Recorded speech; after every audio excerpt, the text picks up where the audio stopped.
प्यारे बच्चों, सुप्रभात। गणित की ऑनलाइन कक्षा में एक बार पुनः आप सभी लोगों का स्वागत है। हम लोग इस समय 3 डायमेंशनल कोऑर्डिनेट ज्योमेट्री पढ़ रहे हैं।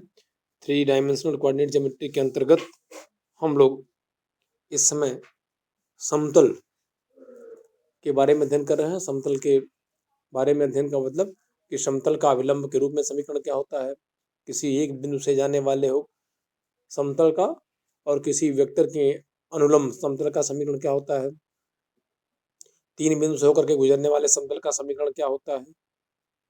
ठीक है, 2 समतलों के प्रतिच्छेदन से होकर के जाने वाले समतल का समीकरण क्या होता है। इन सब के बारे में हम लोग अध्ययन किए और इससे संबंधित प्रश्नों को हल किए। आज हम लोग का टॉपिक समतल के अंतर्गत है कि एक दिए हुए समतल के समांतर समतल का समीकरण। एक दिए हुए, जैसे होता है कि एक सरल रेखा के समांतर सरल रेखा का समीकरण क्या होता है, इसी तरह से एक दिए हुए समतल के समांतर समतल का समीकरण, equation of a plane parallel to a given plane. यदि कोई प्लेन दिया हुआ है, उसके पैरेलल प्लेन का समीकरण क्या होता है, इक्वेशन क्या होता है। फिर बना हुआ है, देखिए एक्स वाई जेड। ओ क्या है, ओ मूल बिंदु है, इनिशियल पॉइंट है। एक यहाँ पे एक फिगर के रूप में दिया हुआ है कि एक समतल दिया हुआ है जिसका समीकरण है r डॉट n1 बराबर d1 लिखा हुआ है। देखिए ये समीकरण दिया हुआ है, ये समतल और कह रहा है इसी के समांतर, ये फिगर केवल है, एक समतल दिया हुआ, इसके समांतर समतल का हम समीकरण ज्ञात करेंगे। ठीक है, तो पहला है कि सदिश रूप में, वेक्टर फॉर्म में, ठीक, और दूसरा होगा कार्तीय रूप में क्या समीकरण होता है। तो मान लिया गया कि एक समतल दिया हुआ है r dot n, r dot vector n बराबर d1 ये दिया हुआ है। इसी के समांतर समतल का जो समीकरण होता है vector r dot vector n बराबर d2 होता है। ठीक, जहाँ d2 क्या है, एक स्वचर है और d2 का मान हम दिए हुए प्रतिबंधों के अंतर्गत कोई न कोई प्रतिबंध दिया रहेगा जिसकी सहायता से हम d2 का मान ज्ञात कर लेंगे, और जो d2 का मान आएगा यहाँ रख देंगे इसी समीकरण में, तो समतल का समीकरण निकल जाएगा। ठीक, ये हो गया सदिश रूप में किसी दिए हुए समतल के समांतर समतल का समीकरण। अब आता है कार्तीय रूप में, क्या होता है, cartesian form, equation of a plane parallel to a given plane in the cartesian form, कार्तीय रूप। ये दिया हुआ एक समतल का समीकरण दिया हुआ है, प्लेन का इक्वेशन दिया हुआ है ax plus B Y plus सी जेड प्लस d1 बराबर 0 ये कह रहा है एक प्लेन दिया हुआ है, इसके पैरेलल, इसके समांतर समतल का इक्वेशन निकालना है। तो इसके समांतर जो दिया हुआ है, इसके पैरेलल जो प्लेन है, इसका इक्वेशन ये होता है ax plus p y plus C Z plus d2 equal to 0। कुछ नहीं करना, बाकी ax भी ये सब तो ठीक, केवल यहाँ कांस्टेंट जो है, यहाँ d1 है, उसी के पैरेलल हम कोई दूसरा एक अचर मीन्स कांस्टेंट क्या कर लेते हैं, यहाँ ऐड कर लेते हैं। यहाँ d2 एक स्वेच्छ चर है, ठीक, और इसकी वैल्यू जो है, इसका मान हम दिए हुए कंडीशन के अनुसार, जो भी कंडीशन दिया रहेगा उस कंडीशन के अंतर्गत, इन दिस कंडीशन हम लोग क्या करते हैं, d2 का मान ज्ञात करते हैं, प्राप्त करते हैं, और d2 का जो भी मान आता है इसमें रख देते हैं। तो इक्वेशन जो है समतल का किसी दिए हुए समतल के समांतर निकल जाता है। ठीक, अब उससे संबंधित प्रश्न देखा जाए, क्वेश्चन देखा जाए। एग्जाम्पल दिया हुआ ये कह रहा बिंदु 3,4,-1 एक बिंदु दिया हुआ है, उससे होकर के, इससे होकर के गुजरने वाले equation of the plane through this point, और इसके समांतर, इसके पैरेलल समतल का हमको समीकरण ज्ञात करना है। ठीक, तो सबसे पहले क्वेश्चन हल करने का सबसे तरीका अच्छा है कि सबसे पहले जो भी क्वेश्चन में दिया हुआ है उसको हम नोट करें और लिखें हम। तो दिए हुए समतल का समीकरण, दिए हुए पैरेलल दिए हुए समतल का इक्वेशन ये है, जो भी प्लेन है उसका इक्वेशन ये है। ठीक, अब क्या करते हैं, पहले ही बताया गया है ये प्लेन का इक्वेशन है और इक्वेशन ऑफ पैरेलल, इस इक्वेशन वन मतलब इस जो वन दिया हुआ है, इसका मतलब जो समतल वन दिया हुआ है, प्लेन वन दिया हुआ है, इसके पैरेलल समतल का समीकरण क्या हो जाएगा, दिस प्लस या बराबर d1। d1 क्या है, एक स्वेच्छर है, ठीक, जिसका स्वेच्छर का मतलब है कि आप अपने हिसाब से d1 d2 लेमडा 1 लेमडा 2 कुछ भी आप लिख सकते हैं, ठीक। और इसकी वैल्यू ज्ञात करनी है तो कोई ना कोई कंडीशन दिया रहेगा, इसके अंतर्गत इसकी हम वैल्यू ज्ञात करेंगे, तो यही है।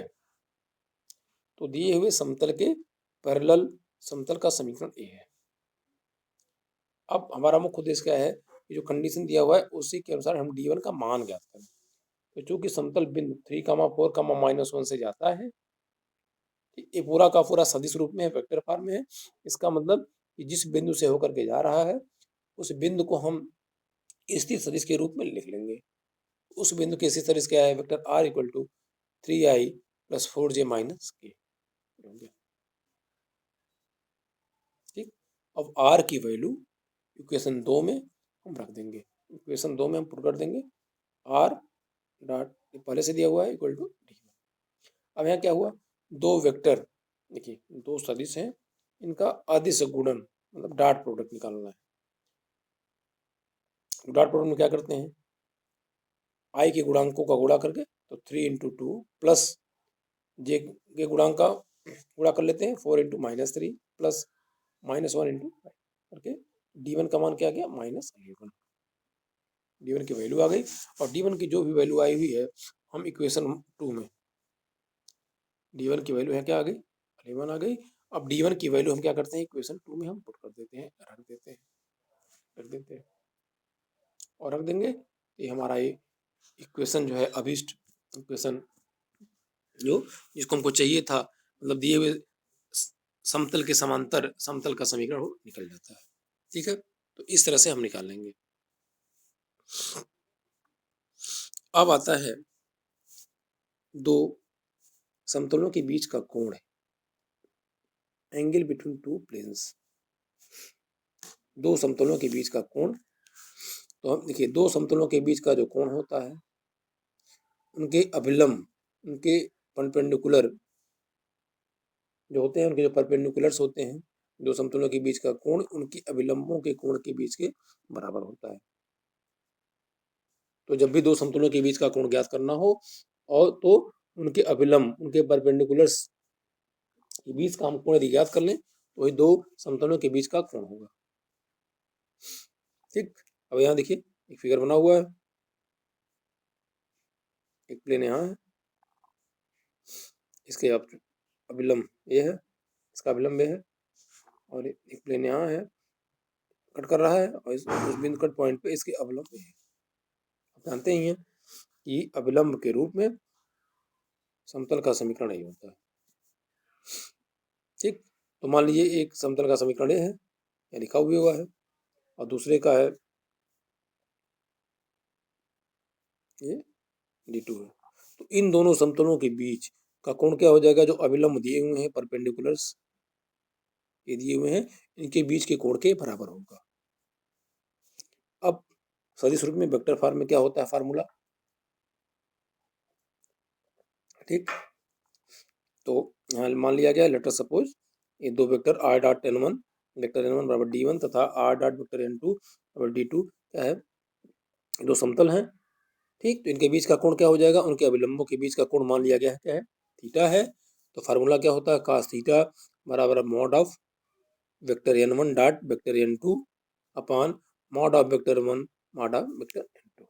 मॉड ऑफ वेक्टर 1 का मतलब है कि वेक्टर 1 का क्या है, परिमाण है, मैग्नीट्यूड, ठीक। तो cos थीटा निकालने के लिए क्या करेंगे, तुलना करके, कंपेयर करके इन दोनों इक्वेशन से या समीकरणों से तुलना करके वेक्टर n1 लिख लेते हैं, वेक्टर n2 लिख लेते हैं, फिर क्या करते हैं, vector n1 dot vector n2 ज्ञात कर लेंगे, वेक्टर n1 का मैग्नीट्यूड ज्ञात कर लेंगे, वेक्टर n2 का मैग्नीट्यूड ज्ञात कर लेंगे, और इसी में रख देंगे तो दोनों के बीच का कोण निकल जाएगा। ठीक, ये तो हो गया दो समतलों के बीच का कोण, equation of the two planes, ये हो गया हमारा। अब कंडीशन आता है कि दोनों समतल परपेंडिकुलर कब होंगे और पैरेलल कब होंगे। तो जब परपेंडिकुलर होंगे, ये आता है दो समतलों के बीच लंब होने का प्रतिबंध, condition for the two plane to be perpendicular. तो जब दो प्लेन लंबवत होंगे तो थीटा इक्वल टू क्या हो जाएगा, 90 हो जाएगा, इसलिए ठीक, इसलिए cos 90 का मान कितना होता है, 0 हो जाएगा। और यहाँ जब पुट करेंगे तो हमारा कंडीशन आ जाएगा ये vector n1 dot vector n2 बराबर 0। यदि वेक्टर प्लेन के इक्वेशन से वेक्टर n1 निकाल लिया जाए, वेक्टर n2 निकाल लिया जाए और दोनों का हम डॉट प्रोडक्ट अदिश गुणन निकालें, ठीक, और उनका अदिश गुणन 0 के बराबर हो, इक्वल टू 0 हो, तो हम कहते हैं कि दोनों प्लेन्स जो है क्या है, एक दूसरे का परपेंडिकुलर हैं या क्या है, लंब है। ठीक, इसी तरह से दो समतलों के परस्पर समांतर होने का प्रतिबंध, condition for the two planes to be parallel, यदि ठीक, यदि वेक्टर n1 बराबर लेमडा इंटू वेक्टर n2, यही कहा जाए वेक्टर n2 बराबर lambda into vector n1, lambda का एक सुएक्चर है, यदि इस रूप में है, लेमडा एक अचर पद है यहाँ, यदि किसी एक वेक्टर n1 को दूसरे वेक्टर n2 जो दिया हो उसके रूप में हम लिख सकें, तो कहने का मतलब यही है, तो हम कहेंगे दोनों एक दूसरे को क्या है, पैरेलल है। ये तो हो गया कंडीशन तब जबकि प्लेन का इक्वेशन किस रूप में दिया हुआ, वेक्टर फॉर्म में दिया हुआ, सदिश रूप में दिया हुआ। अब हम देखें कि दो समतलों के बीच का कोण तब क्या होगा, जब दोनों कार्तीय रूप में कार्टेशियन फॉर्म में दिए हो। ये देखिए यहाँ पे कार्टेशियन, ठीक। अब हमने मान लिया कि दो समतल क्या है, a1x plus b1y plus c1z plus d1 बराबर 0, और दूसरा है a2x plus b2y plus c2z plus d2 बराबर 0।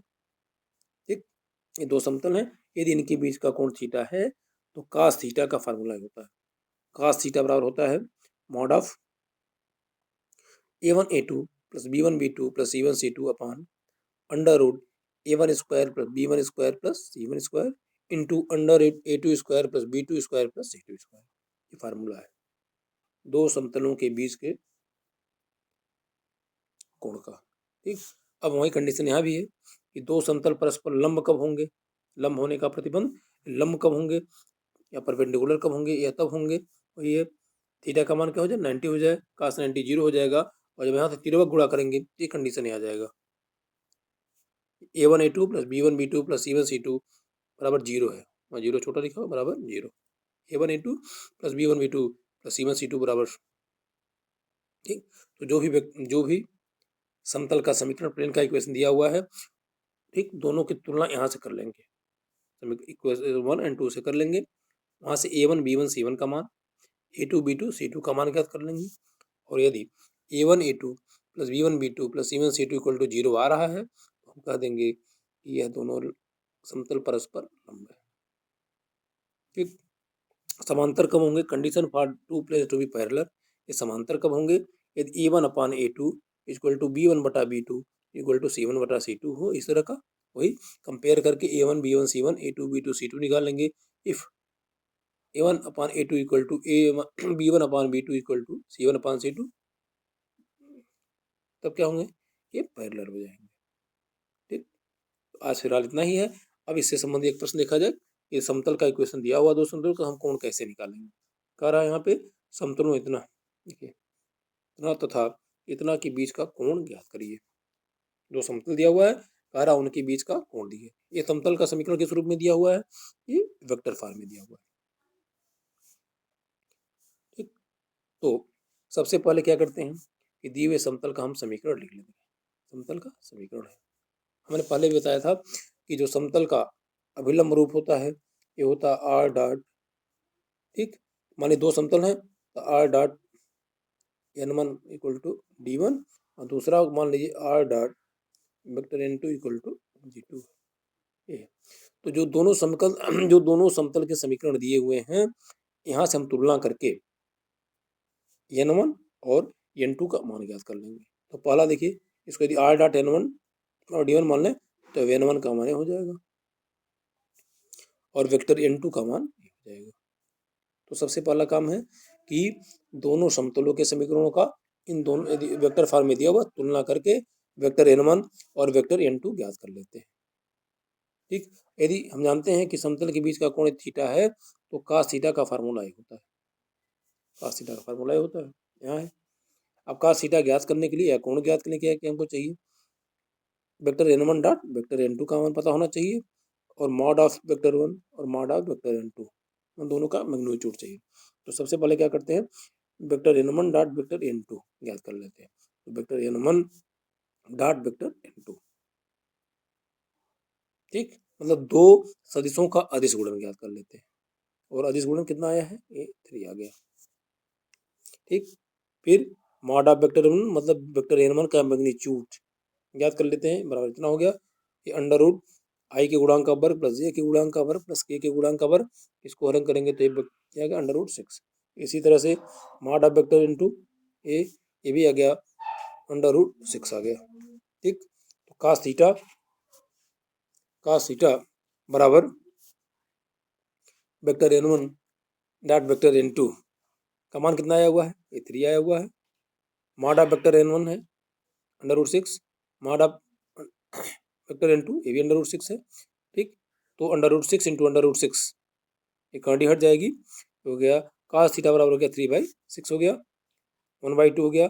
cos थीटा बराबर हो गया 1/2, तो cos थीटा का 60, थीटा का मान हो गया 60 अंश। इसका मतलब कि दोनों समतलों के बीच का कोण कितना हो गया, 60 अंश। तो इस तरह से यदि दो समतलों का समीकरण दिया हुआ हो तो उनके बीच का कोण ज्ञात कर लेते हैं। इसके पहले वही बताया गया था कि किसी दिए हुए समतल के समांतर समतल का समीकरण ज्ञात करेंगे। ठीक, और इसी प्रकार से यदि दो समतलों का समीकरण कार्तीय रूप में कार्टेशियन फॉर्म में दिया हुआ हो तो सबसे पहले हम a1x plus b1y plus c1z plus d1 बराबर 0, a2x plus b2y plus c2z plus d2 बराबर 0 दोनों से तुलना करके a1 b1 c1 a2 b2 c2 ज्ञात कर लेते हैं और cos थीटा के फार्मूले में रख करके हम उनके बीच का कोण ज्ञात कर सकते हैं। या लंब होने का प्रतिबंध हो सकता है या समांतर होने का प्रतिबंध ज्ञात कर सकते हैं। तो इस तरह के प्रश्न आज के टॉपिक पे बहुत सारे आपके एनसीईआरटी की बुक में दिए हुए हैं, एग्जाम्पल में भी दिए हुए हैं, बुक में एक्सरसाइज में भी दिए हुए हैं और आपके पास यदि कोई अनसाल पेपर हो पिछले सालों को वहाँ भी दिए हुए हैं, उन सभी को हल करिएगा। नहीं आने पे आप ग्रुप के माध्यम से या क्लास में आकर के ऑफलाइन या यूट्यूब के कमेंट्स बॉक्स में भी जाकर के आप प्रश्नों को पूछ सकते हैं। ठीक, तब तक के लिए धन्यवाद।